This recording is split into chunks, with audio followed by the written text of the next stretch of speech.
Vamos a hacer el cuadro clínico, la etiología, el tratamiento y algunos videos.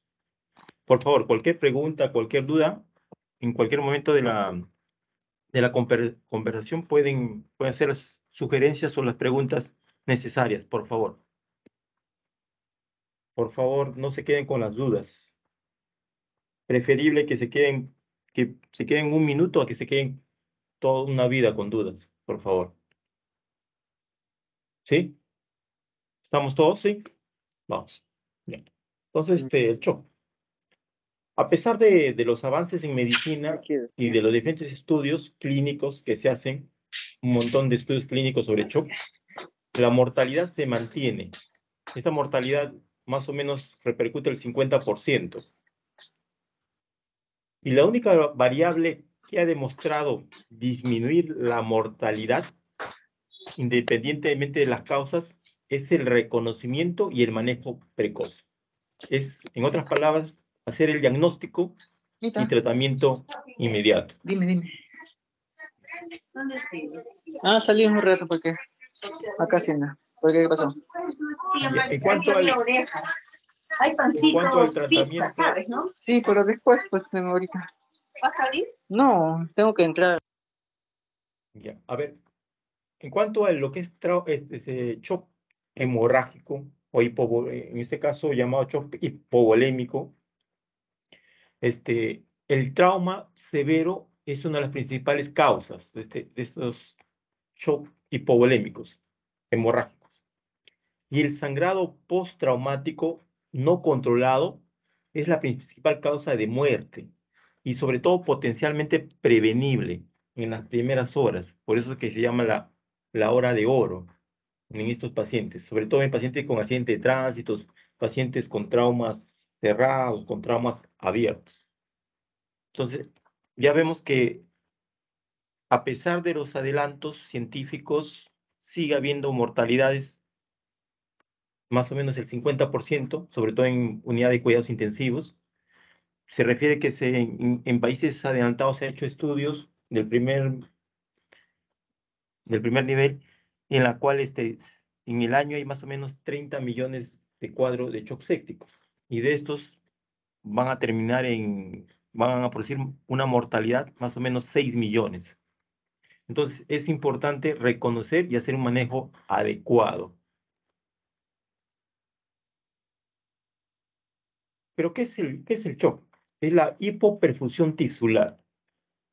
Entonces, en el paciente no llega a un aporte adecuado de oxígeno y al mismo tiempo de sustratos, lo que va a producir una isquemia celular y al mismo tiempo una lisis celular. Eso sería en resumen, en palabras sencillas.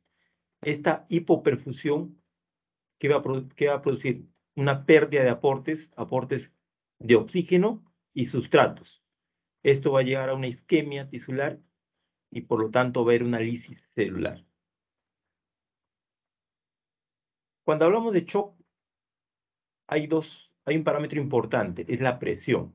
¿Pero qué es la presión? La presión es igual al gasto cardíaco multiplicado por la resistencia vascular periférica. Entonces, vamos a ver en qué consiste esto del gasto cardíaco. Entonces, primero vamos a ver el gasto cardíaco. El gasto cardíaco viene a ser el volumen sistólico multiplicado por la frecuencia cardíaca. Ahora, el volumen sistólico es el volumen que se expulsa durante la sístole, que más o menos vamos a sacar un valor promedio del gasto cardíaco. El gasto cardíaco representa en promedio más o menos 5.600 mililitros por minuto en un paciente más o menos de 70 kilos. Esto vendría a ser el gasto cardíaco. Es importante entender esto para ver cuando hablemos de cada una de las clases de shock. Y el otro dato importante cuando se habla de presión arterial, tanto así como el gasto cardíaco, es la resistencia vascular periférica. ¿Pero qué es la resistencia vascular periférica? La vascular periférica es una fuerza que se opone al flujo sanguíneo y va aumentando a medida que avanzamos. ¿Se escucha, doctores? Doctores, ¿se escucha? Doctores, doctores. Sí se escucha, doctor. Sí, ¿Sí? sí se escucha. Hacia los vasos de menor Ya. calibre, sobre Entonces, todo en las en el arteriolas, video está las hablando cuales sobre pueden la disminuir su resistencia calibre vascular por estímulo del periférica. sistema Es nervioso importante. autónomo. Un aumento de la resistencia vascular periférica producirá un aumento de presión en las arterias, ya que a la sangre le cuesta más fluir hacia los vasos de menor calibre. Por lo tanto, se concentra sangre, la cual hace presión sobre las paredes arteriales. La ley de Poiseuille nos permite saber la resistencia. Ya. Entonces, esto es en cuanto a la resistencia vascular. Entonces, por decirles, cuando hablamos de shock hipovolémico, lo que se va a comprometer es el gasto cardíaco, grandes vasos, no va a haber volumen. En cambio, cuando hablemos de shock séptico o shock distributivo, va a comprometerse la resistencia vascular periférica. Por eso es importante entender estos conceptos. ¿Alguna pregunta hasta acá, doctores? Entonces, sabemos que shock, cuando hablamos de shock, hablamos de hipotensión. Y esta hipotensión, ¿a qué se refiere? A la presión. Y cuando se habla de presión, hablamos de gasto cardíaco y resistencia vascular periférica. En el caso de shock hipovolémico o hemorrágico, va a comprometerse el gasto cardíaco. En cambio, en el shock séptico o distributivo, se va a comprometer la resistencia vascular periférica, el tono vascular. ¿Alguna pregunta hasta acá, doctores? No, doctor. Muy bien, claro, todo claro. ¿Sí? ¿Se entiende todos? ¿Se entienden todos? Por favor, ¿entienden todos lo que es? Cuando hablamos de shock, hablamos de hipotensión. Entonces, tiene que relacionarse con la presión. La presión es una fórmula en cual se multiplica el gasto cardíaco por la resistencia vascular periférica. En el shock hipovolémico o shock hemorrágico se compromete el gasto cardíaco. Y en el shock séptico se compromete la resistencia vascular periférica. En los diferentes shocks distributivos se compromete la resistencia vascular periférica. Acá está resumido todo lo que vamos a hablar hoy día. Cada de los temas de tipo de shock. Cuando hablamos de distributivo, hablamos de shock séptico, en la cual hay una baja de presión, lo que va a disminuir es la resistencia vascular. Entonces, para compensarse, el organismo va a tratar de aumentar el gasto cardíaco. ¿Y qué vamos a hacer para eso? Vamos a aumentar fluidoterapias, volumen, en este caso el cloruro de sodio, cristaloides, a más o menos 30 mililitros por kilo de peso, más o menos en las primeras horas. Después utilizamos vasopresores para aumentar mejor las contracciones musculares, cardíacas. En este caso utilizamos la norepinefrina. Antibióticos de amplio espectro, sobre todo con desabdomen, sobre todo para gran negativos y anaeróbicos. Y hay otros tipos de shocks distributivos, que en este caso no es el tema, son neurogénicos, anafilácticos, síndrome de Alzheimer, que no viene al caso. Y el otro shock en cirugía importante es el shock hipovolémico, que sobre todo se produce por sangrados, sobre todo en pacientes politraumatizados, en pacientes con... También hay un shock no necesariamente hemorrágico, en la cual se altera el volumen en obstrucciones intestinales, por patologías ginecológicas, embarazo ectópico, en la cual también hay un tipo de shock hipovolémico. En este caso, lo importante es la fluidoterapia y los hemoderivados. Llámese paquete globular, plasma fresco congelado, plaquetas. El control del sangrado es importante. Cerrarla el caño es importante. Y en algunos casos se puede utilizar vasopresores. ¿Se entiende el cuadro, doctores? ¿Doctores? ¿Se entiende el cuadro, doctores? ¿Doctores? ¿Sí? Sí, doctor. Muy bien. Entonces, más o menos acá está resumido la clase de hoy. Ya, hay un dato importante. Cuando hablamos de sepsis, en la cual vas a encontrar pacientes con una piel caliente, a diferencia cuando hay un shock hipovolémico. Son preguntas clásicas que vienen. Hay una piel fría, pulso filiforme. En cambio, en el shock séptico va a estar aumentada la frecuencia, va a haber una taquicardia. Son características clínicas que va a tener el paciente. Entonces, en el shock séptico va a haber una piel caliente, en cierto modo, y en el shock hemorrágico o hipovolémico, la piel fría, pulso filiforme. En este caso hay que tener mucho cuidado en el shock hipovolémico. Va a haber hipotermia, acidosis y trastornos de la coagulación, la famosa triada de la muerte: hipotermia, acidosis y coagulopatías. Sobre todo cuando hay compromisos más del 30% de volumen, el pronóstico son desfavorables en estos pacientes.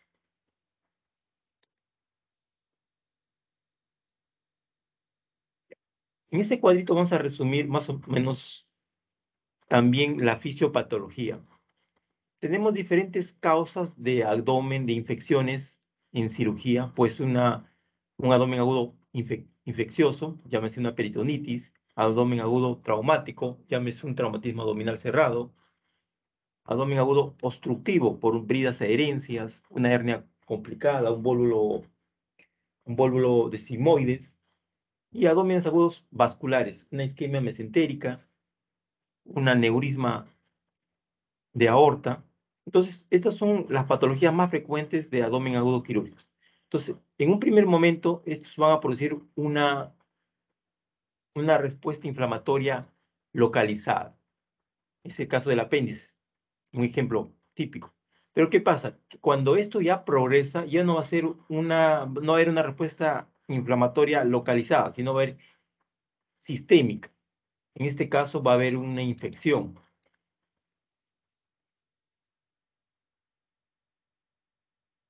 Entonces, al mismo tiempo va a haber una respuesta inflamatoria sistémica. Si eso no se logra controlar, entonces vamos a pasar a un cuadro séptico. Cuadro séptico, en este caso una peritonitis. Y en caso que haya un sangrado, vamos a hipotensión, hipoperfusión, podemos llegar a un shock circulatorio o un shock hipovolémico. En caso de pancreatitis, hay una respuesta inflamatoria intensa. En algunos casos vamos a llegar a un aumento de la presión, a un síndrome compartamental. Si esto no se logra controlar, o no se logra manejar, o no se logra detener, entonces lo que va a producir es, aparte del shock hipovolémico, va a haber un síndrome disfuncional orgánico múltiplo, y eso va a ser un paso hacia la muerte. Entonces acá resumimos cuando se presenta una respuesta localizada, una respuesta sistémica, con un síndrome de respuesta inflamatoria sistémica, un cuadro séptico que nos lleva a un shock séptico o un shock hipovolémico, que cuando no se controla llega a un síndrome de disfunción orgánica múltiple. Y con el tiempo llegará a la muerte, aumentando la mortalidad de los pacientes.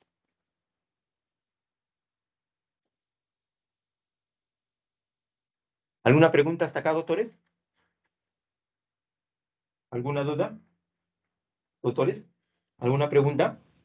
No, doctor. No, no ninguna pregunta. Muy bien, gracias. Esa es la catarata de Jumbilla, en Amazonas, junto con la catarata de Gopta, ¿eh? Muy bien, vamos a hablar de cada uno de ellos. El choque hipovolémico. El choque hipovolémico es una de las patologías que se presenta sobre todo en pacientes politraumatizados. ¿Se ve el video, doctores? Doctores, ¿se ve el video? Sí, doctor, sí se ve. Ya, es un paciente politraumatizado, accidente de tránsito. Tiene un traumatismo tóraco-abdominal. Entonces, el paciente estaba manejando el paciente era transeúnte, disculpen, transeúnte, que es arrollado, atropellado por un auto, lo cual provoca un trauma torácico y un trauma abdominal. Es después de la cirugía, en la cual el paciente ya tiene un drenaje torácico y se ha hecho una esplenectomía.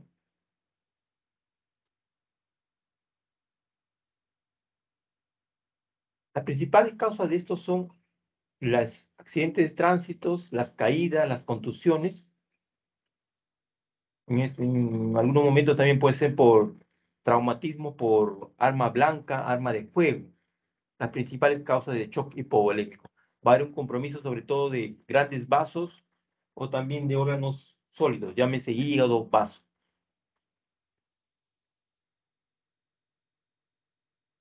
Entonces, cuando hablamos de shock hipovolémico, hablamos de shock hemorrágico. Los más frecuentes son los traumas cerrados y abiertos, que pueden producir hemotórax y hemoperitoneo. También puede haber shock hemorrágico cuando hay sangrados gastrointestinales, una hemorragia digestiva alta. En caso de embarazos ectópicos, son patologías ginecológicas.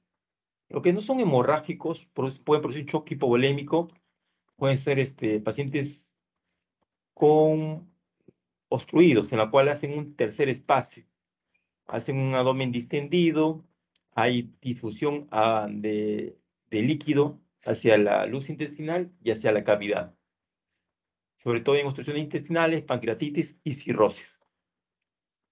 Casos médicos, en caso de diarreas, vómitos, y en caso de quemaduras también puede producirse un shock hipovolémico, que no es hemorrágico. Entonces tenemos los hemorrágicos y los no hemorrágicos. ¿Alguna pregunta hasta acá, doctores? ¿Alguna duda, doctores? ¿Alguna pregunta? No, doctor. Muy bien. Ya. ¿Cómo podemos hacer el diagnóstico? El diagnóstico, en primer lugar, debemos hacer clínico, ver hipoperfusión tisular, ver cómo está la piel, si hay esta piel fría, húmeda, hay vasoconstricción, hay cianosis. Otro dato importante, cómo está orinando, si hay oliguria o anuria, es en la parte renal, con eso vemos hipoperfusión. El otro es el estado neurológico, o la escala de Glasgow, que nos pueden ayudar. El estado mental, a ver si el paciente está desorientado, está confuso.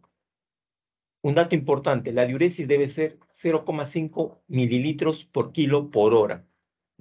Es una fórmula para hablar de diuresis. Entonces, primero es evaluar evaluaciones clínicas, ver la hipoperfusión tisular a través de la piel, cómo está orinando a nivel del riñón y el estado neurológico. Son algunos signos que nos hablan de un cuadro de shock, sobre todo cuando hay hipoperfusión. Ver la piel, ver si está orinando y el estado neurológico. Si está orientado, confuso, hay alteraciones neurológicas. Lo segundo es medir la presión. Es importante. ¿Cómo está la presión sistólica? Si es menor sistólica, si es menor de 90 milímetros de mercurio. Si la presión arterial media es menor de 65 milímetros de mercurio. Y hay una taquicardia asociada, también estamos hablando de posible shock hipovolémico. En cuanto a los laboratorios, es importante evaluar la hemoglobina y el hematocrito, que posiblemente tienen que ser seriados. Posiblemente en el transcurso de las 2, 3, 4, 6 horas, eso van a ir cayendo. Las hemoglobinas, la hemoglobina más o menos hablamos de 12 a 16, es importante evaluar en primer momento. Entonces serían estos signos y síntomas y el examen del laboratorio que nos podrían ayudar para hacer un diagnóstico de shock hipovolémico. Algunos exámenes de imágenes, ¿sí? Ya hablamos de laboratorio, hemograma, dentro del hemograma, la hemoglobina, el hematocrito, ver los electrolitos, dentro del electrolito ver cómo está el sodio, ver el nitrógeno, la urea, creatinina, cómo están. En la mayoría de los casos, cuando hay un shock hipovolímico, tienden a elevarse. En exámenes de imágenes tenemos la tomografía, sobre todo para si es factible, si el paciente no está estable y poder movilizar, se toma la tomografía. Lo otro son las ecografías, para ver líquido libre en cavidad. Y la radiografía, sobre todo en pacientes con obstrucción intestinal. En este caso vemos un bólulo de simoides, una imagen de grano de café, el paciente está distendido. ¿Alguna pregunta hasta acá, doctores? ¿Alguna duda? Doctores, ¿alguna pregunta? No, doctor, está claro. ¿Está claro? Entonces, al final tomamos un examen. Muy bien, excelente. Muy bien. Ya. Otro, el examen gol estándar, sobre todo en pacientes de emergencia, son el FAS, el ECOFAS, ¿sí? Sobre todo para evaluar líquido libre. Entonces, se ubican 4 puntos importantes a nivel epigastrio, a nivel de flanco, flanco derecho, flanco izquierdo y hipogastrio. Epigastrio, flanco derecho, flanco izquierdo, hipocondrio derecho, hipocondrio izquierdo e hipogastrio. Son zonas donde mayormente se localiza el líquido. La ecografía es uno de los exámenes que nos ayuda a evaluar sobre todo líquido libre, cuando hay sangrado, cuando hay compromiso de órganos sólidos. Ok. Entonces, este cuadrito sí es importantísimo. ¿Se ve el cuadrito, doctores? Acá viene la pregunta del examen. Doctores, ¿se ve el cuadrito? Sí, ¿Sí? doctor. Ya, esta es una clasificación. ¿Cómo podemos clasificar a los shock hemorrágicos? Tipo 1, tipo 2, tipo 3 y tipo 4. Entonces, de acuerdo a la pérdida de sangre, el tipo 1 es hasta 70 cc, el tipo 2 de 700, 750 a 1500, el tipo 3 es de 1500 a 2000 y el tipo 4 es mayor de 2000. Al haber pérdidas, va a haber cambios en la presión, en la frecuencia cardíaca, en el llenado capilar, va a haber también en la frecuencia respiratoria, en el gasto urinario. Entonces, cada tipo o cada clase de clasificación de shock va a tener una característica. En el examen va a venir, por decirle, paciente de 30 años que sufre un accidente de tránsito, que tiene frecuencia cardíaca más de 120, tiene un llenado capilar lento y la frecuencia respiratoria es de 40. ¿A qué clase de shock estamos? ¿Qué clase de shock estamos hablando, doctores? A ver, repito la pregunta. En el examen de técnicas quirúrgicas van a haber casos clínicos. Entonces, la pregunta va a ser, paciente de 30 años de edad que sufre un accidente de tránsito, y al tomarle la frecuencia cardíaca encontramos mayor de 130, frecuencia cardíaca, llenado capilar lento, frecuencia respiratoria de 40, y el estado mental, el paciente está confuso. ¿De qué tipo de clase estamos hablando, doctores? Clase 3, doctor. Clase 3, excelente, muy bien, muy bien. Entonces, así, esas son las preguntas tipo que vienen en el ENAM, en el examen de residentado, ¿eh? Preguntan casos clínicos con los valores. No viene la pregunta directa, son casos clínicos. Excelente, muy bien. ¿Qué hacemos? ¿Qué hacemos con estos pacientes? Lo importante es el soporte respiratorio, ver cómo está respirando, cómo está la frecuencia respiratoria. Si necesita oxígeno, vamos a apoyarle con una mascarilla Venturi, con cánulas binasales. Y si vemos que hay compromiso, insuficiencia respiratoria severa, hay taquicardia grave, hay alteración del nivel de conciencia menor de 8, en estos casos el paciente necesita una intubación endotraqueal. Entonces, lo primero hay que hacer el ABC, ver cómo está respirando, está ventilando, es importantísimo. Segundo es la parte de volumen, es importante el volumen. Volumen. Sobre todo se utiliza fluidoterapia, soluciones cristaloides, cloruro de sodio, de ser tibio. Existen unos calentadores, mayormente hablan de 39 grados centígrados, que permiten y eso evita la hipotermia. ¿Recuerdan cuál es la tríada de la muerte? ¿Recuerdan? ¿Doctores? ¿Doctores? Estos pacientes de choque Hipotermia. hipovolémico, ¿cuál es la tríada de la muerte? ¿Doctores? ¿Cuál es la tríada de la muerte? Es otra pregunta. Mayormente estos pacientes con choque hipovolémico fallecen porque hay una tríada de la muerte. La tríada de la Acidosis, muerte doctor, es hipotermia y coagulopatías, ¿no? excelente. Es otra pregunta clásica que siempre viene en los exámenes, ¿sí? Siempre en los exámenes lo que es traumas es una pregunta clásica.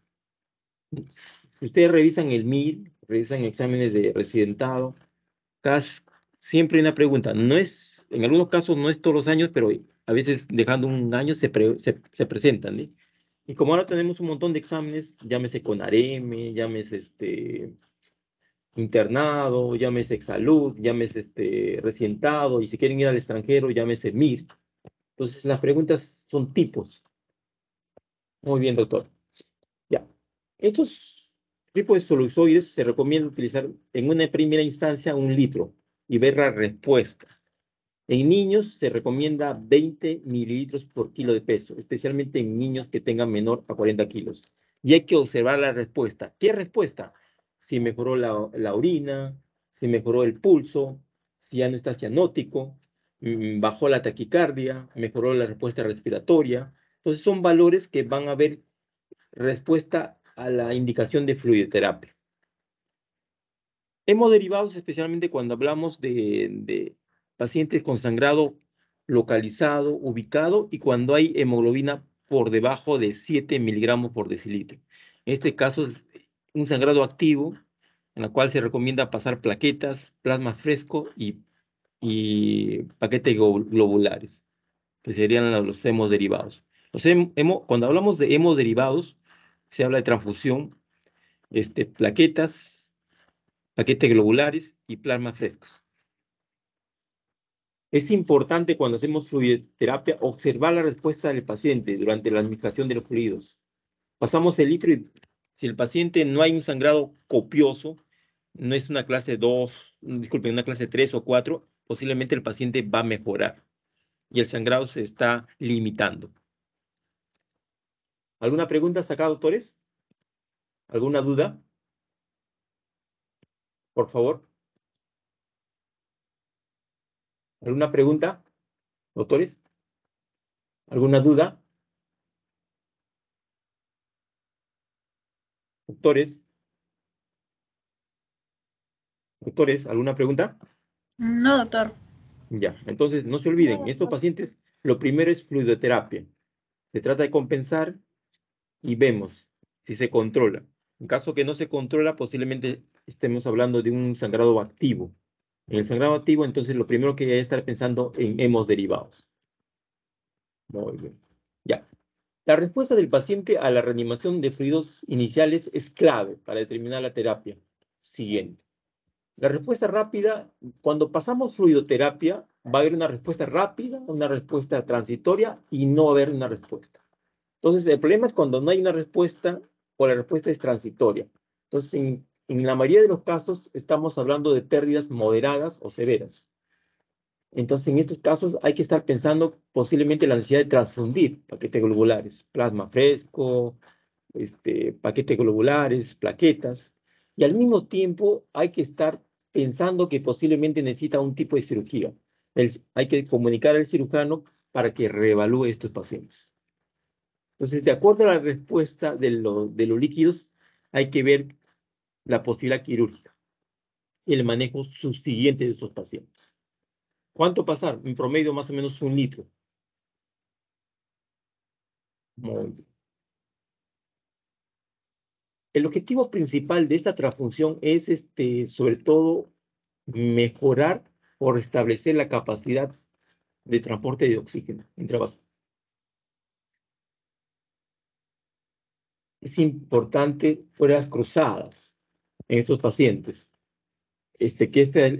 Para evitar la hipotermia es importante que estos cristaloides y la sangre esté caliente, esté calentada. Hay unos equipos especiales en los cuales se permite calentar para evitar la hipotermia. En caso que no tengamos la posibilidad de pruebas cruzadas y hay un sangrado masivo, cuando vamos a pasar paquetes globulares, deben ser del tipo O.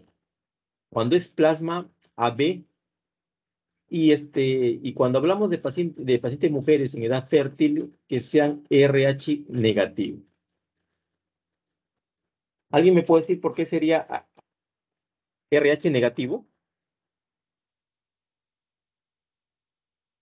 Doctores, ¿por qué sería en pacientes mujeres fértiles RH negativo? ¿Qué dicen?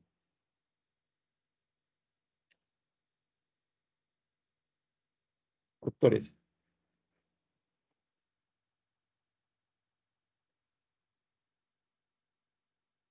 Hay que tener mucho cuidado porque hay problemas de muerte fetal, ¿eh? En pacientes gestantes, en pacientes fértiles, gestantes. Cuando hay fracturas pélvicas es importante sujetar, ¿sí? Fijar las fracturas, es importante.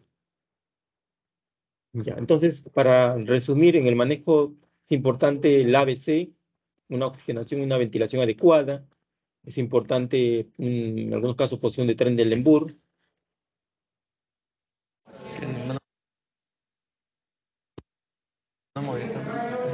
¿Ven el video, doctores? ¿Está viendo el video? ¿Doctores? ¿Se ve el video? Sí, doctor, sí se ve. Ya, es un paciente que viene a la emergencia con un accidente de tránsito. Ese paciente es importante evaluar vías oxigenación, ¿sí? Ventilación. Es importante un collarín y la evaluación del sistema de estos pacientes, ¿sí? Es importante, de primer momento. El ABC es importante. Ver cómo está ventilando, si no está obstruido las vías biliares. Importante un collarín en todo paciente para una buena oxigenación. Si hay un punto de sangrado, acá hay una epistasis o una hemorragia nasal, tratar de contener ese. Una vía periférica es importante. Si se puede tener un catéter venoso central, cañón. Pensar si hay un sangrado copioso, pensar en pruebas cruzadas, hemoderivados. Importante la monitorización de funciones vitales para ver cómo está la frecuencia cardíaca, la presión, oxígeno, catéter vesical para ver la orina, sonda nasogástrica para comprimir, para evitar los vómitos, el paciente se aspire. El laboratorio inicial es pedir exámenes de hematocrito, grupo sanguíneo, AGA. Siempre, como lo vuelvo a repetir, es importante al transfundir que estén tibios, calientes los líquidos, los cristaloides y los hemoderivados. Y los exámenes de imágenes, importante. Y una vez que tenemos esto, el control definitivo del sangrado. Si es una herida en la cabeza, en la nariz, o es un trauma abdominal, un trauma torácico. Es importante controlar eso, porque si no, el paciente puede fallecer. Dentro de cirugía, a ver, dentro de cirugía hay un procedimiento que se llama control de daños, que es importante. Cuando hay un sangrado copioso, no se puede controlar adecuadamente, lo que hacemos es empaquetamiento y un cierre temporal para evitar la triada de la muerte. Entonces, lo que se hace es un manejo multidisciplinario. Estos pacientes pasan a UTI, en la cual se compensa. Después de las 48, 72 horas, el paciente vuelve a ingresar, en la cual se retira el empaquetamiento y se hace el tratamiento definitivo. Lo que hacemos es, acá, en primera opción, controlar el sangrado, para evitar llegar a una triada de la muerte. Entonces, en ese momento, estos pacientes en una segunda opción van a estar en UTI, de 48, 72 horas. Y después van a pasar a hacerse una nueva cirugía para retirar ese empaquetamiento. A esto llamamos un tipo de procedimiento quirúrgico, control de daños quirúrgicos. ¿Alguna pregunta, doctores? ¿Alguna pregunta? ¿Doctores, alguna pregunta? ¿Doctores, alguna pregunta? No, doctor. No, doctor. Muy bien, ya. Vamos a ver, una de las patologías que producen choque hipovolémico que vienen a las emergencias en los hospitales es siempre que viene el paciente, paciente mujer, que venga con presión baja, con taquicardia, es importante siempre pensar en un embarazo ectópico.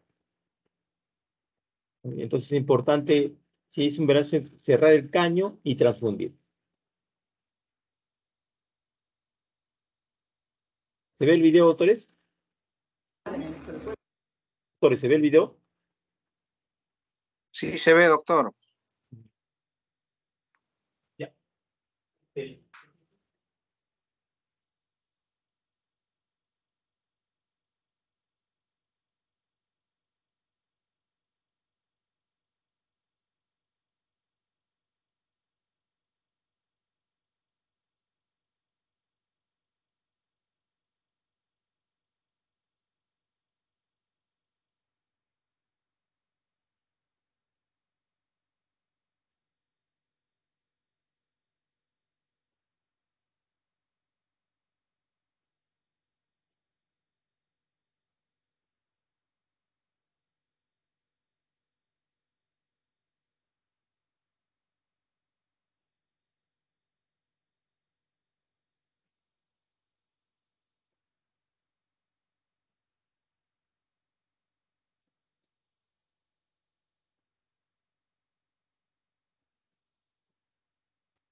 Doctores, ¿se ve el video? Doctores, doctores, Recién, doctor. recién di. Ya, es un paciente con una paciente mujer con una hemorragia, con un embarazo ectópico. Los sangrados son profusos. Esta es la imagen del producto. En un primer momento el paciente fue evaluado por ginecología, llegó a la emergencia y los ginecólogos pensaban que no era ginecológico, los cirujanos lo programaron y lastimosamente en esa demora, en la demora del diagnóstico y el tratamiento, terminó con una muerte fetal. Muy bien. Este es un pueblito de Amazonas, ahí donde posiblemente alguno de ustedes puede ir a hacer cero. Muy bien, vamos a hablar del shock séptico. En el shock séptico, lo que se va a comprometer es a nivel de la resistencia vascular periférica, como se ve en la figura, a diferencia del shock hipovolémico, en la cual se compromete grandes vasos o órganos sólidos.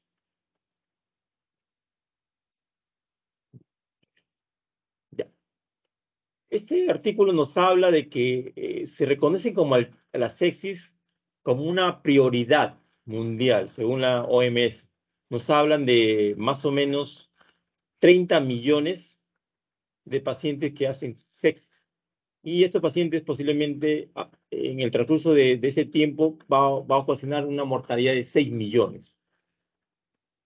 Un estudio que realizaron en un día en cuidados intensivos, en más o menos 14.000 pacientes de Europa y a nivel de Sudamérica, a nivel de Colombia, referían que más o menos de estos pacientes en UTI, el 50% estaban infectados, estaban sépticos. En la gran mayoría de estos pacientes sépticos eran problemas respiratorios. Al mismo tiempo, han realizado cultivos. Es importante que en todo shock séptico pensemos siempre en cultivos. Y se vio que lo que predominaba en estos cuadros de shock sépticos o cuadros sépticos eran los gran negativos. Es mayormente los intrahospitalarios, un 62%, un 47% gran positivos, y ya en ese tiempo hablaban de los hongos. Entonces, los tres grandes organismos que producen cuadros sépticos son las bacterias, los hongos y los virus. Ya. Entonces, cuando pensemos en shock séptico, acá vamos a ir al cuadrito. En el cuadrito vamos a ver el famoso, vamos a hablar del quick SOFA.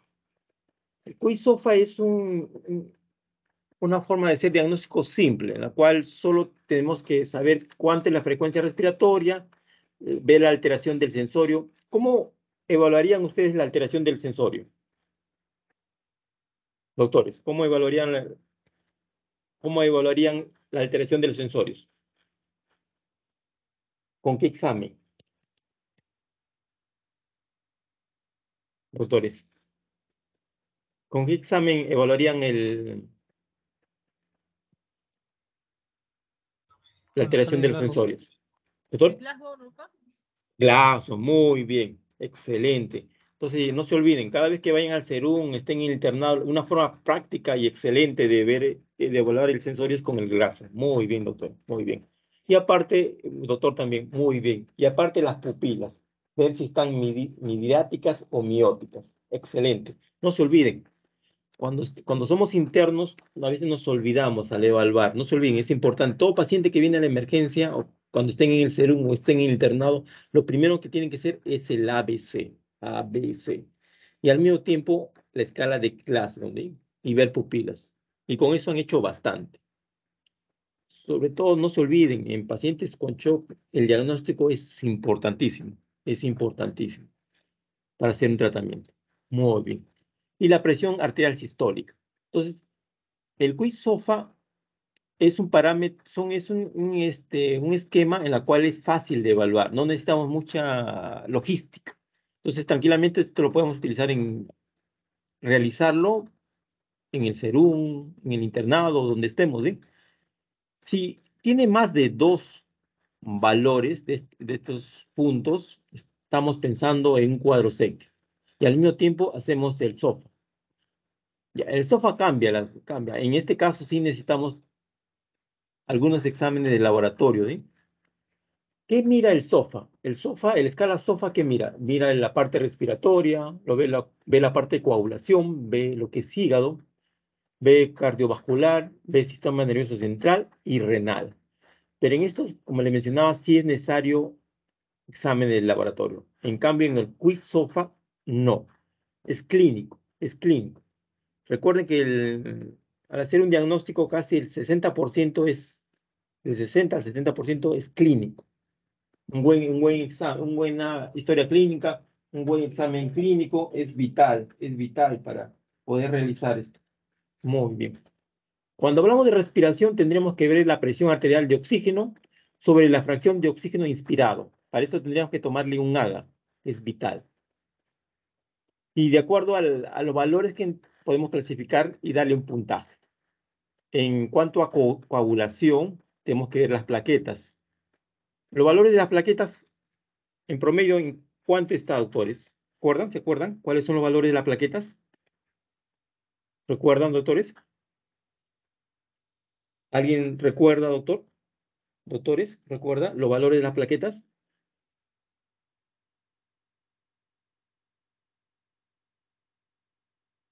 ¿Alguien recuerda, doctores? 150.000 a Ah, 400.000 plaquetas, doctor. excelente, muy bien, muy bien, muy bien. Muy bien, doctor, les felicito, muy bien. Es importantísimo, porque nos ve, sobre todo cuando hay trastornos de coagulación, ¿sí? Por ejemplo, cuando queremos entrar a cirugía, el paciente tiene que tener por lo menos 80.000. Y no podemos entrar con pacientes menos de 50.000, tenemos que transfundirlo. Muy bien, muy bien, muy bien. En el hígado vemos las bilirrubinas a través del perfil hepático, ver si hay alguna insuficiencia hepática. En lo que es cardiovascular vemos la presión arterial con la presión media, es importante. Si está por encima de 65 y si está utilizando algún vasopresor. En el sistema nervioso no se olviden la escala de Glasgow, que ve el motor, sensorial, evalúa, es importante. En lo que es renal, tenemos que también valernos del examen de sangre, ¿sí? Ver cuánto es la creatinina o el flujo urinario. Importante. Entonces, para hacer el escala de SOFA ya es un poco más tedioso. Tendríamos que evaluar con examen de laboratorio. En cambio, el quiz SOFA sí podemos hacerlo rápidamente. Entonces, si tenemos dos de estos criterios, dos o más de dos, estamos hablando de cuadros sépticos. Ahora, si a este cuadro séptico vemos que utilizamos vasopresores para mantener la presión mayor de 65 y el lactato que se ha tomado con el examen de laboratorio está por encima de 2 milimoles por litro, estamos hablando de un shock séptico. ¿Está bien?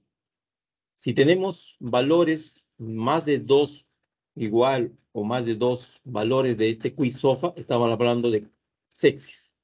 En cambio, cuando ya utilizamos vasopresores, noradrenalina, epinefrina, y el lactato está por encima de 2 milimoles por litro, estamos hablando de shock séptico. Acá hay un dato importante, nos habla de la escala de Glasgow. Debe ser, ¿cuándo está comprometido? Cuando hablamos menos o igual de 13. La escala de Glasgow va de 15 a 3. Muy bien. Entonces, cuando estamos pensando en shock séptico, no se olviden.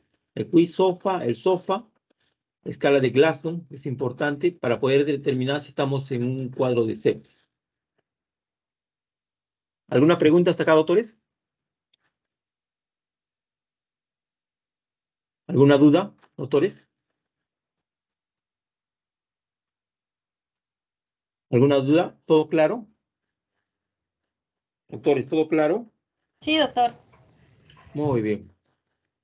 Excelente, muy bien. Ya, acá un cuadro que siempre aparecen, es importante que hablan sobre lo que es síndrome de respuesta inflamatoria sistémica, hablan de sepsis, infecciones, la suma de una síndrome de respuesta inflamatoria más una infección, hablamos de sepsis, ¿sí? ¿Y qué es la sepsis? es la disfunción orgánica causada por una respuesta anormal del huésped a la infección que supone una amenaza para la supervivencia. Esta infección puede ser hongos, bacterias o parásitos, o virus también, ¿eh? ¿Y qué es el shock séptico? Es la disfunción circulatoria, metabólica, celular, secundaria a un proceso séptico. Estas son definiciones nuevas de lo que es sepsis y shock séptico.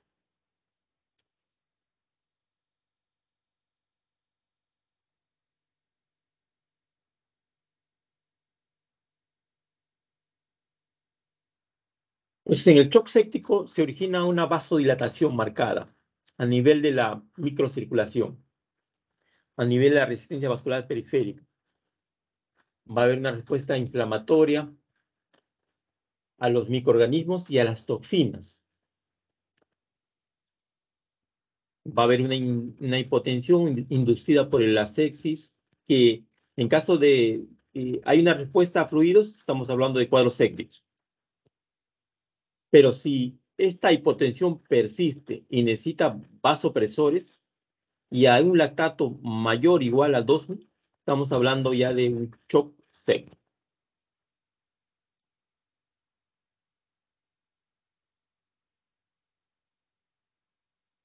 Algunos criterios de diagnóstico de sepsis, cómo está la temperatura, cómo es ahí taquicardia, taquimia, alteración del estado mental, hipoglicemia, cómo están los leucocitos, puede haber leucocitosis, leucopenia también, con una desviación izquierda, la proteína C reactiva está aumentada, la procalcitonina plasmática también está aumentada, el ácido láctico también está aumentado, y variables hemodinámicas, como son la presión arterial sistólica, en este caso.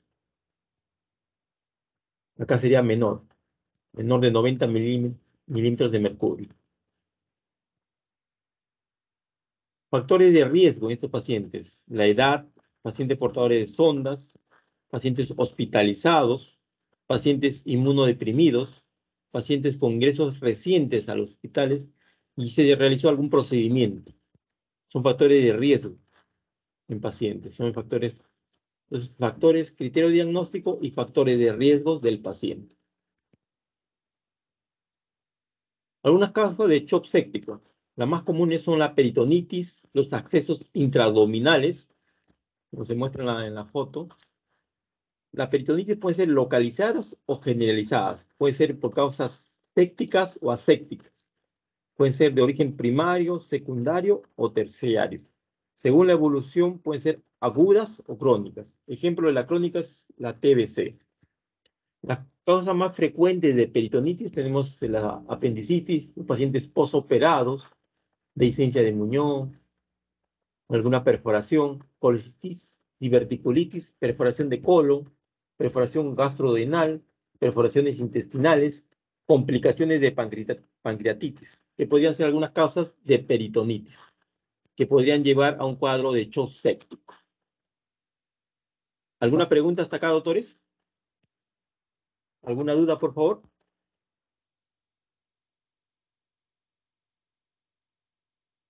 Doctores, ¿alguna pregunta? ¿Alguna pregunta, doctores? No, doctor. Ya, muchas gracias. Ya, en cuanto al tratamiento, volvemos, el ABC, soporte respiratorio, administrar oxígeno, es vital. El oxígeno es vital para la célula. Terapia de fluidos, administrar cristaloides, al menos 30 milímetros por kilo de peso, especialmente cloruro de sodio, en las 3 primeras horas. Medicamentos de la norepinefrina, se utiliza especialmente. El uso de antibióticos. Previos a eso, tenemos que hacer un cultivo. Y antibióticos de amplio espectro, que cubran bacterias, hongos y virus, especialmente. Y ver dónde está localizado. Por ejemplo, en lo que es tubo digestivo, predominan gram negativos y anaeróbicos. Entonces, tenemos que dar antibióticos para gram negativos y anaeróbicos. Si hablamos de piel, predomina gram positivos. Si hablamos de infecciones intrahospitalarias, gram negativos. Si hablamos de infecciones respiratorias extrahospitalarias, gram positivos. Si hablamos de infecciones respiratorias intrahospitalarias, hablamos de gram negativos. Si hablamos de infecciones urinarias, estamos hablando de gram negativo. Estamos hablando de infecciones a niveles de la boca. Hablamos de gram positivos y anaeróbicos. Entonces, hay una localización primordial en algunos casos de ciertas bacterias dependiendo del órgano. Como les mencionaba, en el tubo digestivo lo que predomina es gram negativos más anaeróbicos. Y la medida general es importante: manejo multidisciplinario, cabecera de integrados, catéter venoso central, sonda nasogástrica, diuresis. Es recomendable iniciar nutrición enteral en lo posible, en el poco tiempo. Procinéticos, evitar las úlceras de estrés, ranitidina, omeprazol, evitar el tromboembolismo profiláctico con heparina, enoxaparina, sobre todo en pacientes postrados, pacientes mayorcitos. Y sobre todo el control de origen de la infección es vital en especial. Aparte de todo esto, ver de dónde se originó la infección. ¿Es una apendicitis? ¿Es un cuadro, una colitis aguda? ¿Es una perforación intestinal? ¿Es una diverticulitis? ¿Es una perforación de un cáncer gástrico? ¿Es un vólulo? ¿Es una hernia complicada? Y eso hay que tratar, porque si no tratamos, así hagamos todas las medidas pertinentes, el paciente se puede complicar. Es importante controlar el origen de la infección, sobre todo si es con tratamiento quirúrgico. ¿Alguna pregunta hasta acá, doctores? ¿Alguna duda, por favor? ¿Alguna pregunta? ¿Doctores? No, doctor, por el momento. Todo claro. Muy bien. Excelente. Muchas gracias. ¿Está claro o se entiende todo o no se entiende? Dos posibilidades. Muy bien. Este es un artículo interesante. A ver, es un artículo interesante, es un artículo interesante. A ver, es un artículo interesante que nos habla de la efectividad del retraso y la insuficiencia de administrar antibióticos, sobre todo en la supervivencia del paciente con shock séptico. Entonces, nos habla, cuanto más oportuno sea y el antibiótico sea el adecuado, el pronóstico es favorable. Por ejemplo, si iniciamos en las primeras horas el tratamiento con antibióticos, como parte del tratamiento, la mortalidad es solo del 28%. En cambio, si demoramos más de 6 horas, hablamos de la mortalidad más o menos del 45%. Esto es en cuanto a la demora en el inicio del tratamiento. Al mismo tiempo, el tratamiento inadecuado, ¿qué origina? Que la mortalidad también llegue más o menos a un 51%. Entonces, no se olvide, demorarnos y no utilizar los medicamentos adecuados también son causa de mortalidad en estos pacientes. Tanto el retraso como la inadecuada administración de antibióticos son factores en la supervivencia, independientemente de la gravedad o de las características del shock. ¿Se entiende esta parte, doctores? ¿Doctores, se entiende? ¿Doctores, se entiende? ¿Doctores, se entiende? Sí, doctor.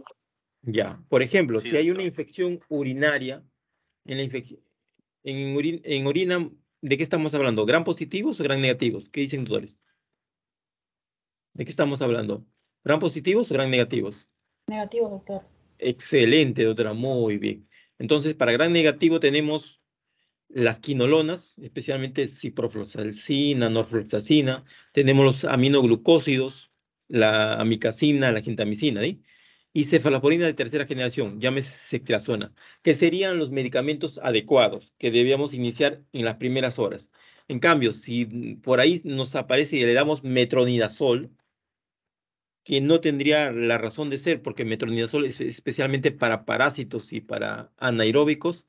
Eso ocasionaría un retraso o una administración insuficiente de antibióticos que aumentarían la mortalidad de sus pacientes. Por eso es importante tener una idea clara de qué gérmenes empíricamente predominan. No se olviden, en piel predomina qué tipo de gérmenes, doctores. ¿Qué tipo de gérmenes predomina en piel? ¿Gran positivos o gran negativos? ¿Qué dicen, doctores? Positivos. Excelente, doctor. Muy bien, positivos. Entonces, si estamos empezando en cefalosporinas, pensamos en amoxicilina, en clindamicina. Muy bien. Si vías urinarias, como decía la doctora, gran negativos, como ya hemos mencionado. Cuando hablamos de neumonías extrahospitalarias, ¿gran positivos o gran negativos? ¿Qué dicen ustedes? ¿Qué dicen, doctores? No se ¿Gran lo escuchó, positivo? doctor Enrico. Ya. Cuando hablamos de neumonías extrahospitalarias, ¿gran positivos o gran negativos? Negativos. Negativos. Ya. Cuando son Posi- intrahospitalarios, son negativos. Cuando son extrahospitalarios, son positivos. ¿Sí? Por eso que se veían, ¿se acuerdan que este cuadrito que hablaban de este estudio anterior? Siempre que piensen en intrahospitalarias, siempre piensen en negativos, son lo que producen más molestias. Entonces, cuando hablamos de intrahospitalarias, hablamos gran negativos. Y cuando hablamos de extrahospitalarias, gran positivos. Entonces, de acuerdo a eso, podemos dar antibióticos. No se olviden, si es extrahospitalarias, tenemos penicilinas, tenemos macrólidos, tenemos cefalosporinas de primera generación. ¿Está bien? Muy bien. Y cuando hablamos de intrahospitalarias, neumonías, son gran negativos.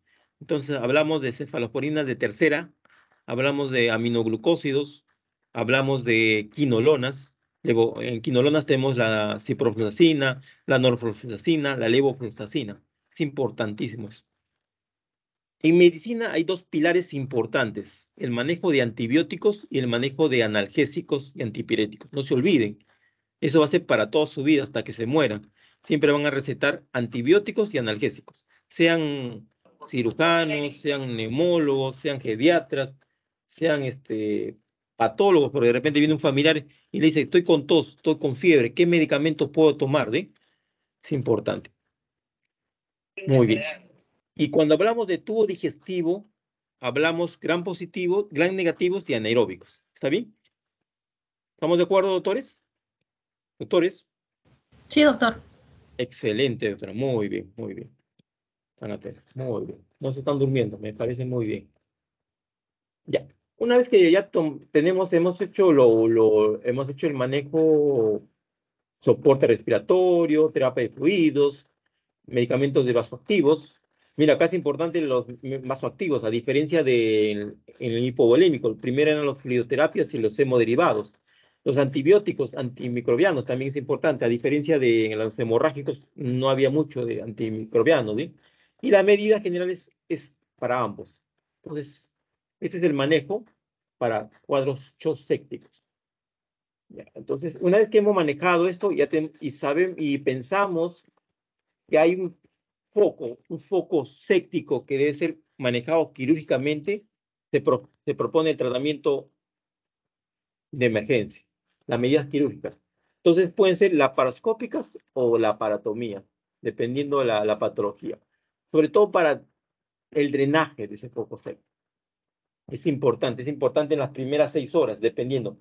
Es diferente que tratemos a un anciano de 90 años con una peritonitis que a un joven de 20 años. Totalmente diferente.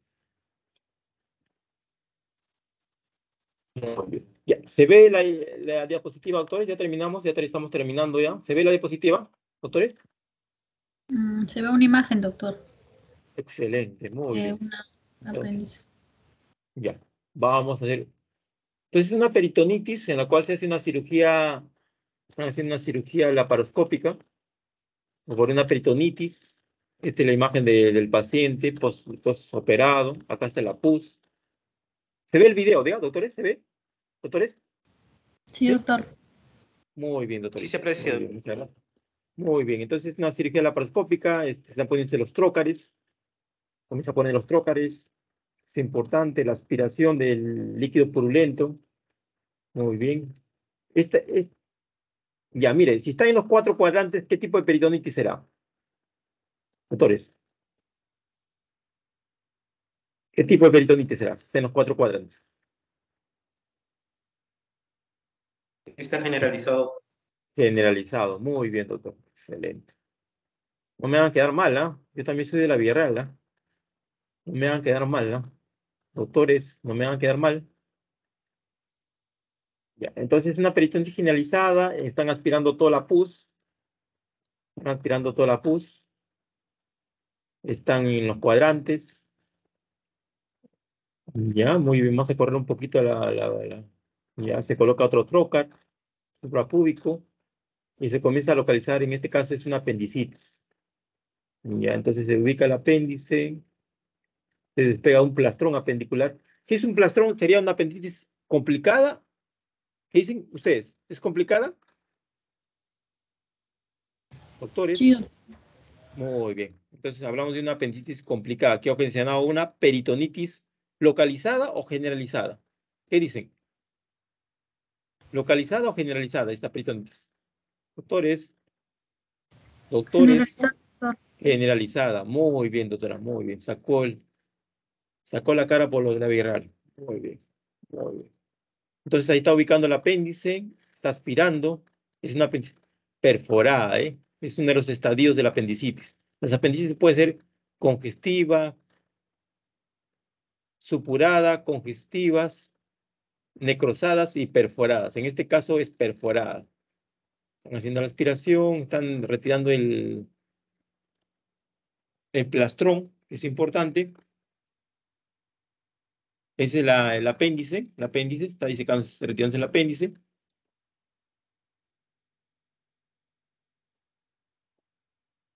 Muy bien, es el apéndice. Es el meso. Están ubicando el meso. Están haciendo como una disección con la aspiración y con unas pincitas. Son una... Se trata de no hacer daño. ¿Alguna pregunta hasta acá, doctores? ¿Alguna duda? Por favor. Por favor, pregunten, por favor, pregunten. No se queden con las dudas, pregunten. Recuerden que le faltan 2 años para ser médicos médicos cirujanos. Por favor, pregunten. No se queden con las dudas. Ya, entonces están realizando la liberación del plastrón. Entonces el plastrón tiene que ser con cuidado para no hacer una perforación. Ya está comenzando a hacer la hemostasia, en este caso cauterizando el meso del apéndice para poder disecar. Es el meso, muy bien, el meso donde está la arteria apendicular. Es el apéndice, muy bien. Está el apéndice, están ubicando el apéndice, muy bien. No se duerman, no se duerman, no se duerman, por favor. Ya terminamos. Estamos viendo el cine. En vez de ver Avatar, ¿sí? Avatar creo que es. Ya, y este es el apéndice. Muy bien, se ubica el apéndice. Ya está, acá está el apéndice. Ya llegó a la base el cirujano. Como una apendicitis puede ser una peritonitis. Pacientes en algunos lugares fallecen por peritonitis. Pacientes no reciben un tratamiento adecuado y mueren por peritonitis. Procede a hacer la ligadura de la base. Están haciendo nudos, están haciendo su nudo, el nudo en la base del apéndice. Puede ser un nudo intracorpóreo o extracorpóreo. En este caso, el doctor ha hecho un nudo intracorpóreo. Están haciendo su nudo, muy bien, de la base, excelente. Ya hizo el nudo, Qué bonito. En algunos casos ponen 2 nudos, dependiendo de la seguridad de la base. Y ahí procede a cortar el apéndice. Excelente. Muy bien, qué bonita cirugía, muy bonita. Están salvándole la vida al paciente. Excelente, muy bien. Muy bien. Y acá tenemos el paciente, el paciente posoperado con su DREN. ¿Se ve la imagen del lado izquierdo, doctores? ¿Sí? ¿Doctores? Sí, doctor. Sí, doctor. Ya. Entonces, la imagen donde está el puntero es el paciente ya operado, ¿eh? Y esta es la operación en sí. Muy bien. ¿Alguna pregunta? Entonces, es un tipo de cirugía laparoscópica en la cual nos ayuda a restablecer, a mejorar una peritonitis generalizada. Está con su drencito, un dren de seguridad. Importante. Ya. Esa es la cirugía. Ayer estuvimos de guardia y este es un paciente. ¿Quién me dice? ¿Qué les parece esta tomografía, doctores? ¿Alguien tiene una idea de esta tomografía? ¿Qué le llama la atención? ¿Qué órgano es donde está señalando el puntero? ¿Qué órgano es, doctores? El Doctores, hígado. el hígado. ¿Qué les parece esta imagen? Está contorneando el puntero. ¿Qué es la patología más frecuente que llega de los Andes de nuestro país? Que está en Cerro de Pasco, que está en Huancavelica, Quiste, que está en... doctor. ¿Ah? Quiste ¿Doctor? hidatídico.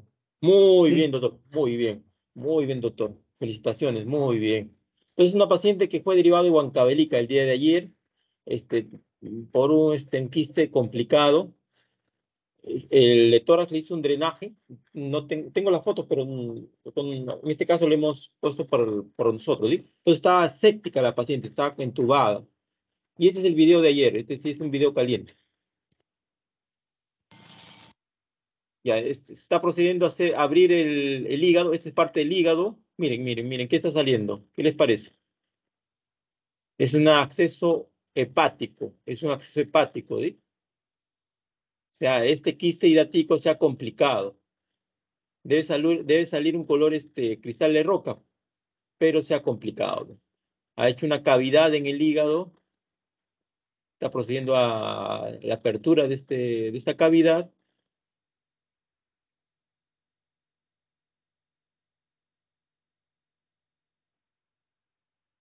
Y con eso ya un poco mejoró el paciente. Ojalá que esperemos que mejore, que sobreviva. Una paciente de 58 años de edad, referida de Huancavelica.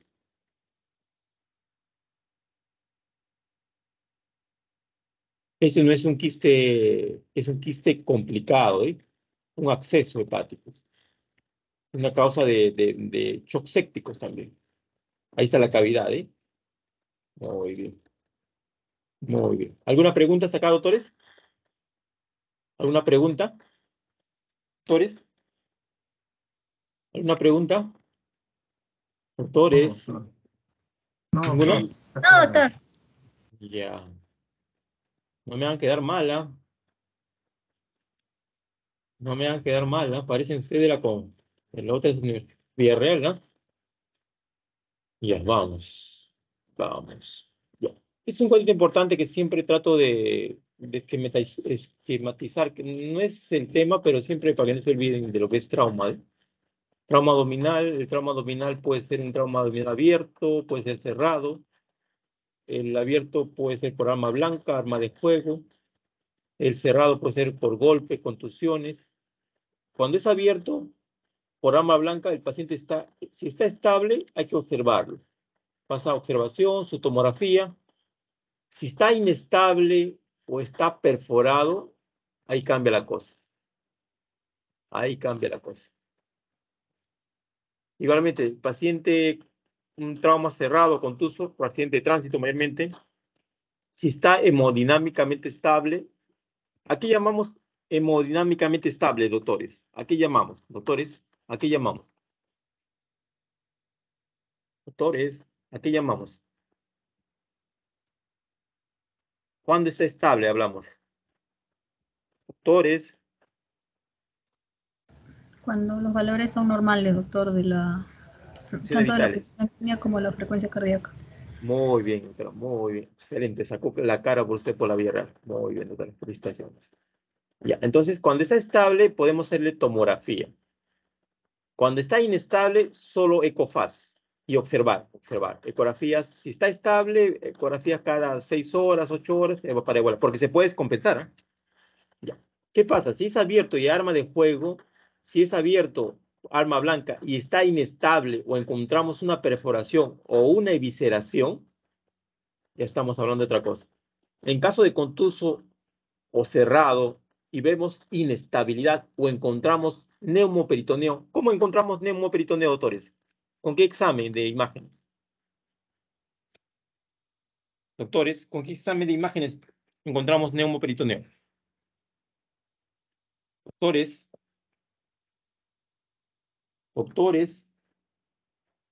¿qué imagen? Radiografía, doctor. Muy bien, excelente, doctor. Otro doctor que sacó la cara por la Villarreal. Muy bien, excelente, entonces. Entonces, mire, cuando es arma de juego, cuando es trauma por arma blanca, está inestable, perforada y viscerado, y es trauma cerrado y está hemodinámicamente inestable y hay neumoperitoneo, en ese caso los pacientes van a una laparotomía o laparoscopía. La laparotomía en la mayoría de los casos. ¿Ya? Entonces acá se resume más o menos el manejo de los traumas abdominales. No es el caso, pero de todas maneras para que se lleven a casa, para que se lleven, se acuerden. Muy bien, ya. Entonces vamos. Excelente. ¿Alguna pregunta de acá, de este tema, doctores? ¿Alguna duda? Doctores. No, doctor. Ya, muy bien, excelente. Ya. Este es un caso que vimos más o menos hace un par de semanas, un par de meses atrás. Un paciente que viene referido de Tengo de María. El paciente viene de un trauma abdominal cerrado. Vamos a hacer una cirugía.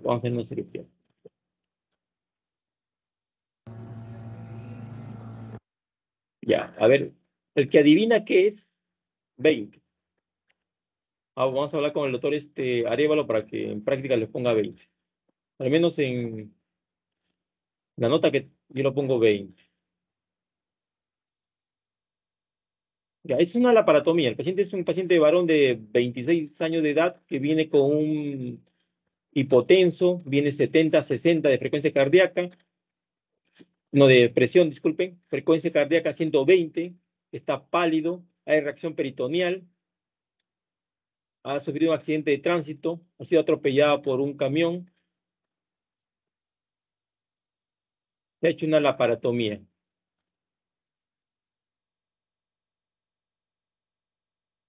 Entonces, se programó porque el paciente está inestable, es un paciente con un trauma abdominal cerrado, contuso.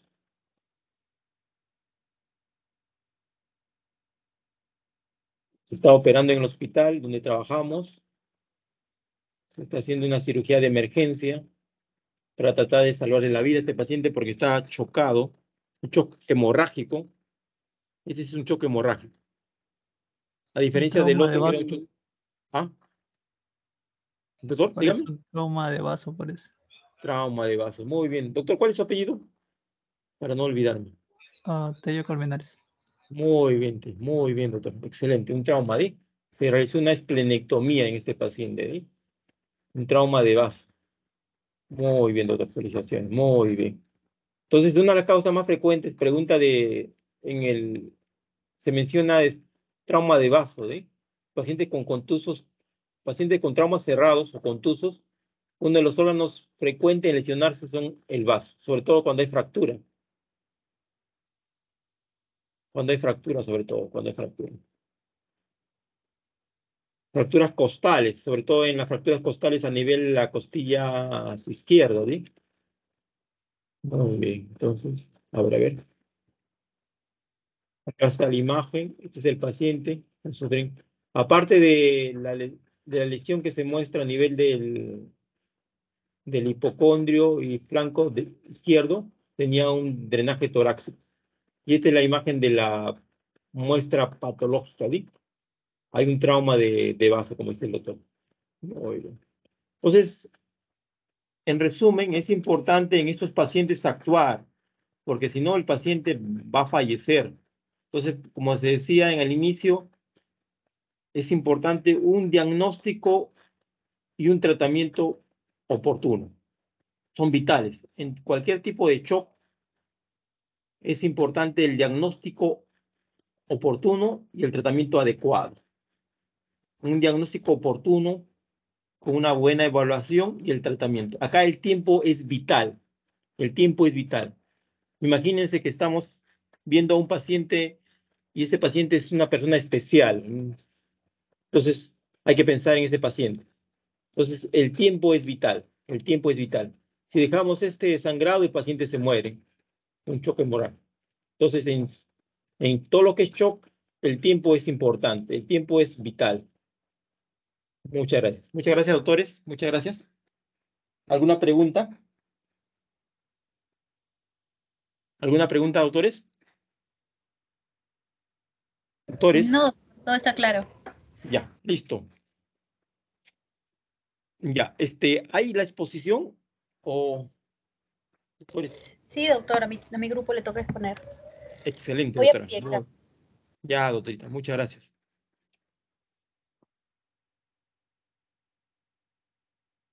Un segundo, doctor, por favor. No te preocupes, no te preocupes, te esperamos, no te preocupes, no te preocupes. Estamos acá. Doctor, una consulta. Dígame, doctor, por favor, por favor, por Mientras que favor. la compañera vaya proyectando, se podría decir, en cuánto tiempo tendríamos, cuánto tiempo necesitaríamos o cuánto tiempo le faltaría a un paciente ante un trauma cerrado justamente ¿cómo se llama? ¿Qué me fue el nombre? Paso. Del vaso, perdón. Ya. Sí, del vaso. Cuando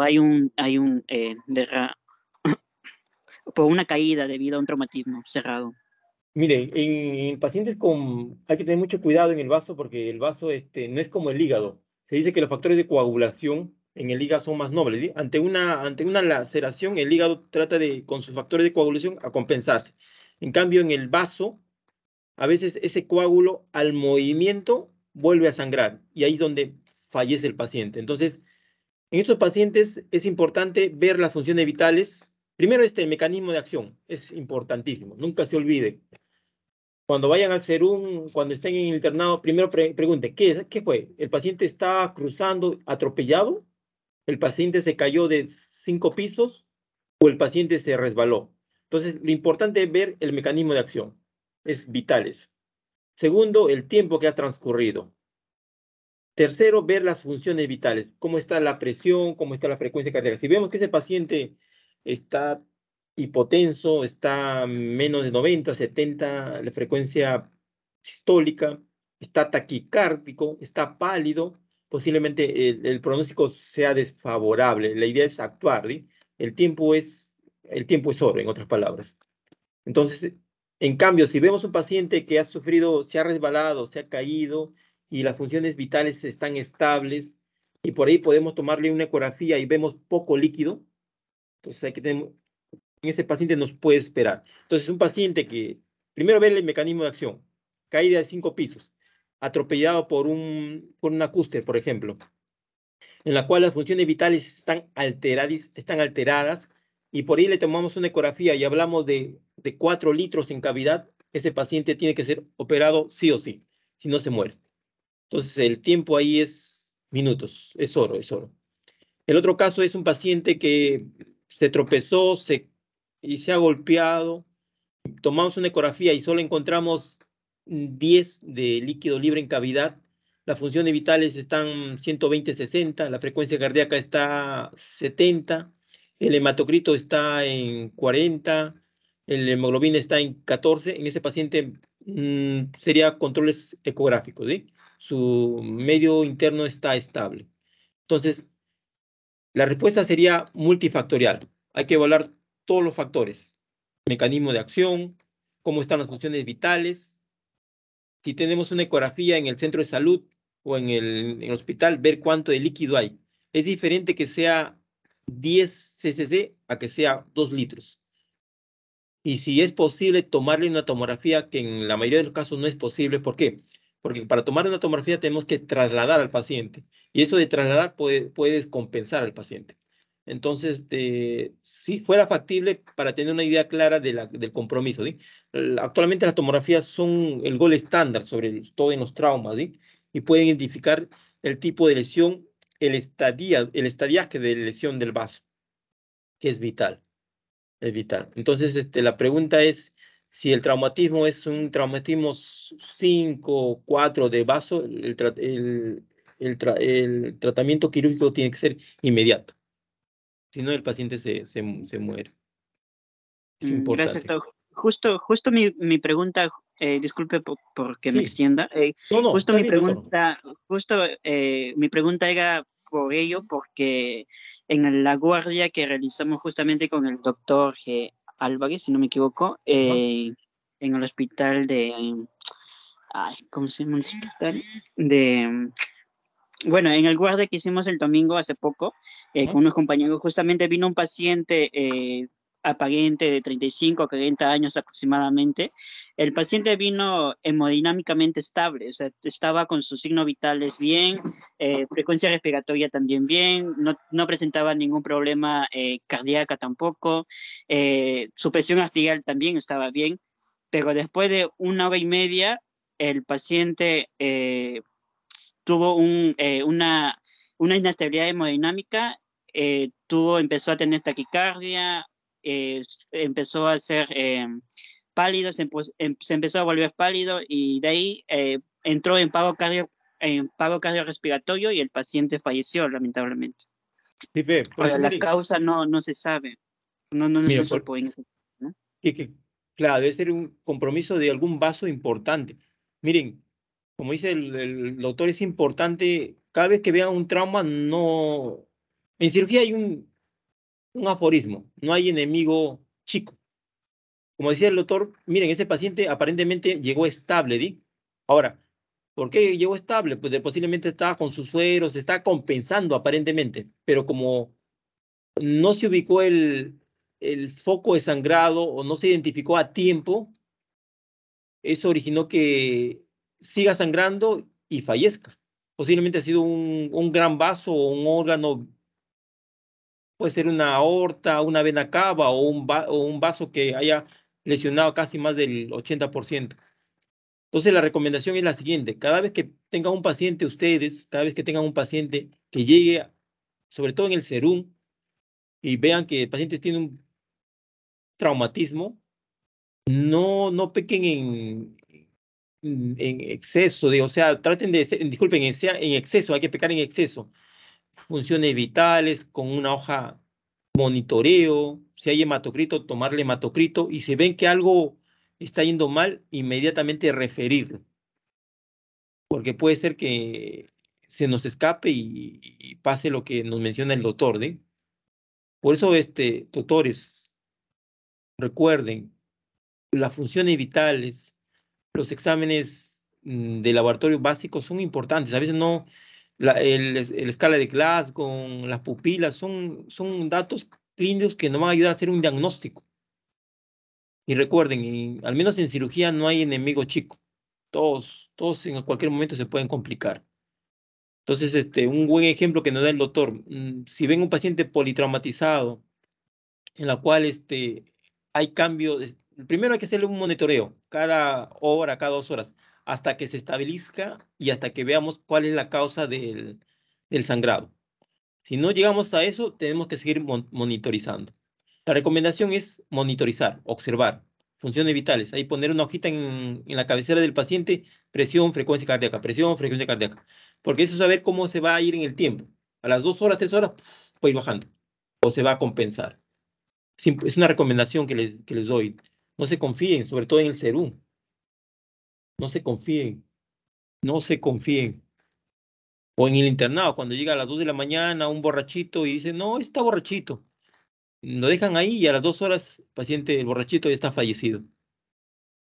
Tenía de repente un trauma abdominal, un sangrado copioso o un TEC.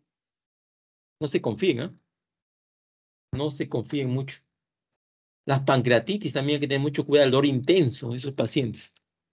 Entonces, en resumen, cada vez que tenga un paciente En este caso, pensando en shock, siempre monitoreo. Funciones vitales, escala de Glasgow, y si tenemos exámenes al laboratorio, tomarles cada 4 horas. Esos van a ser patrones que no van a ver cómo es el pronóstico, favorable o desfavorable. Y si están pensando en un trauma, pues, como digo, siempre estar al tanto con el cirujano, con paquetes globulares, con sangre, ¿eh? Es importante. Posiblemente el caso del doctor que nos menciona, posiblemente es un trauma de un gran vaso, ¿eh? Una vena cava, una vena aorta, compromiso del vaso, y el sangrado no se había limitado, ¿eh? Muy bien, doctor. Muy bien por su aporte, es importante. ¿Alguna otra pregunta, doctores? Muy bien. Doctores, ¿alguna pregunta, alguna duda? ¿Se entendió todo o no se entendió?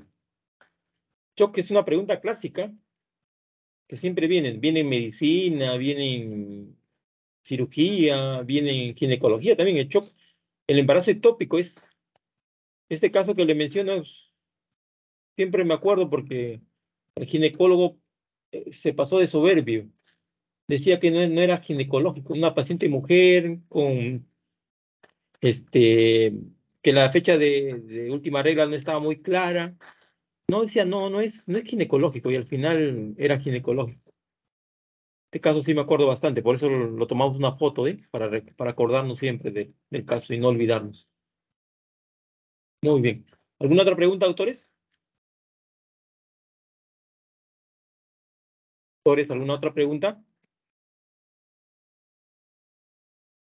¿Alguna duda, autores? Doctor, yo tengo una pregunta. Sí, por favor. ¿Por qué la cirugía laparoscópica, a pesar de ser, bueno, valga la redundancia, una cirugía que es bastante usada, no se recomienda en todos los pacientes, no hemodinámicamente hablando? O sea, se le tiene que hacer primero para que el paciente entre a una cirugía laparoscópica, se le tiene que hacer un seguimiento, ¿no? Para ver su frecuencia cardíaca y todo eso. Había leído que el CO2 que con el que se insufla al paciente tiene algo que ver, ¿no? Pero no entendí exactamente por qué no se recomienda a todos, a pesar de que es una cirugía que se utiliza bastante. O sea, la cirugía es la ideal porque el trauma de pared, sobre todo, el trauma inflamatorio no es tanto como las cirugías abiertas, ¿sí? Y sobre todo, por ejemplo, en hernias incisionales, eventuaciones. Ahora, recuerda que, por ejemplo, en cirugía, en este caso que estamos viendo, son pacientes chocados, ¿sí? Pacientes en la cual el accionar es rápido, ¿sí? Mayormente hay plaquetopenia, hay lactato elevado, hay anemia. Entonces, en cierto modo, todos los hospitales no tienen bien implementado lo que es cirugía laparoscópica, es uno. Y al actuar, sobre todo en pacientes con trastorno de coagulación, el CO2 tiene algunas alteraciones a nivel respiratorias. Entonces, sobre todo para patologías de emergencias, de urgencias así extremas, hasta ahora todavía no ha llegado a acabar bien la que es cirugía laparoscópica por todo. Primero que hay que haber un equipo, equipo de técnicos, o sea, de materiales, pinzas adecuadas, ¿sí? Segundo, hay que tener mucho cuidado con el manejo del CO2, con pacientes con trastorno de coagulación. Importante, hay que ver eso, que serían limitantes para que la cirugía laparoscópica no sea en 100% en cirugías de emergencia. Salvo que sean apendicitis, como este caso, en el que el paciente está compensado, el paciente no está crítico, en la cual da tiempo. En este caso se podría utilizar la laparoscopía. Entonces, en pacientes chocados, en pacientes con trastorno de coagulación, la indicación todavía no es cirugía, la cirugía laparoscópica, ¿sí? Porque no tenemos una evaluación previa y el manejo adecuado también. En este caso, la cirugía abierta todavía es la que predomina, sobre todo en cirugías de urgencias, ¿sí? De emergencias. Shocks hipovolémicos con trastornos de coagulación, con plaquetopeñas, en ese caso la cirugía abierta sigue siendo lo ideal. Por el tiempo, ¿sí? El tiempo, acá lo que prima es el tiempo de poder salvar al paciente, ¿sí?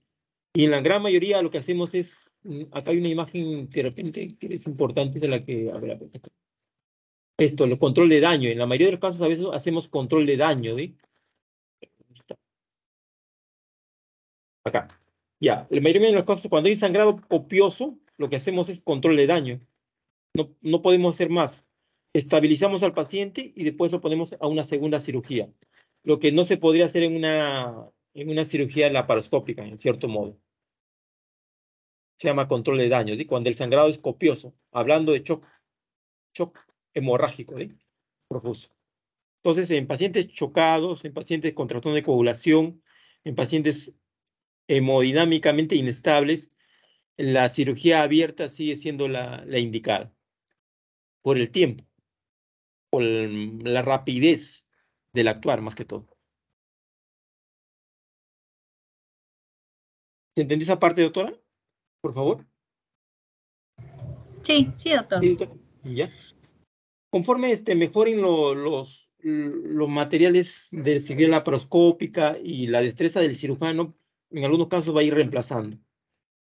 Sino que en todos los hospitales nacionales y de provincia no está a la mano la cirugía laparoscópica, ¿sí? Sobre todo en lo que estamos viendo ahorita en shocks, en la cual el pronóstico es un reservado, ¿sí? Y el tiempo es importante. En todo lo que es cirugía, sobre todo de cirugía de shock, el tiempo es vital. Si no hacemos un buen diagnóstico y no hacemos un tratamiento adecuado, se muere el paciente. Por ejemplo, la imagen de este sangrado, así le pase un montón de cloruro, no sé, 4, 5, si no controlamos el sangrado, si no cerramos la llave, igualito. Como este embarazo ectópico. Si no controlamos el sangrado de ese embarazo, así le pasemos sangre, fluidos, la paciente se muere. Eso es lo que pasa en algunas zonas de nuestro Perú, en la sierra, en la selva, en la cual los pacientes, por eso las muertes maternas, hay que tener mucho cuidado, ¿sí? Hay muertes maternas por hemorragias, en la cual no se logra controlar, no se logra cerrar el caño del sangrado. Transfundimos, pero no logramos cerrar el caño. Y el paciente muere por un shock hipovolémico. Entonces es importante hacer el diagnóstico oportuno. Ver si el paciente está, cómo está, está taquicardia, hipotenso, es importante.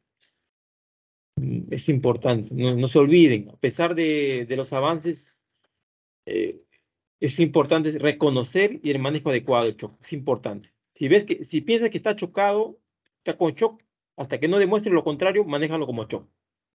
Es importantísimo. Mejor es pecar en exceso con defecto. No se olviden, en shock no hay enemigo pequeño. Muy bien, doctorita. Otra pregunta, por favor. Doctores, no se queden con las dudas. Doctores, ¿alguna pregunta? ¿Alguna duda? ¿Bien se entendió todo o no se entendió? Dos posibilidades.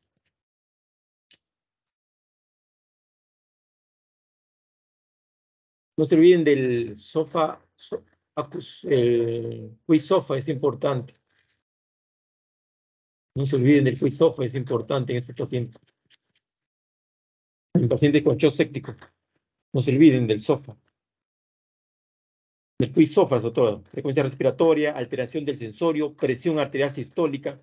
Son parámetros que podemos evaluar tranquilamente en el CERU o en el internado. Muy bien.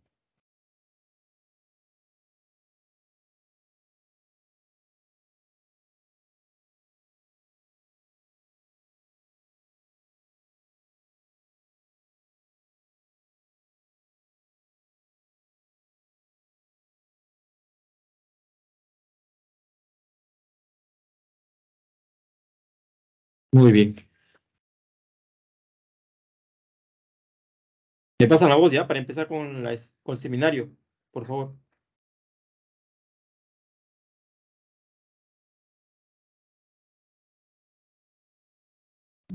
Sí, doctor, ¿se logra ver? No.